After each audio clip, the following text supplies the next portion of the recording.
Hello everybody, I'm Adam Bishop, an educational designer with the Zorbit's math team, and just like you, I'm here with my family, staying inside, making sure we're keeping everybody safe. But we can't just have people online playing digital games all day, so we've created an at-home learning package that we'll be sending out, and I just wanted to give you a quick walkthrough of what my girls have been working on, and hopefully that'll help you run some of these activities. The idea here is you want to make sure you're asking lots of questions about the math. So over here, we're rolling a single dice, and we're just recording where it happens. The questions that we want to ask are, how many to get to the end of the track? We're working on number sense, we're working on data management, but it's all about just having a conversation about numbers. We can make it a little bit more difficult for some older kids. We can roll multiple dice at a time.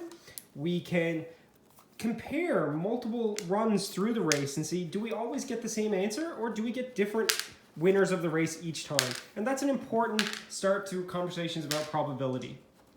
Finally, we can take it a step further and we can roll 2 die, higher level of number sense, and then plot things using a bar graph or even a line graph if we want to go an extra step.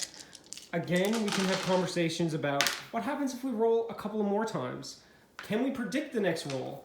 Why does the middle of the graph seem so much bigger than the rest? So it's all about just having that conversation, keeping things light, make it into a game, just have some fun.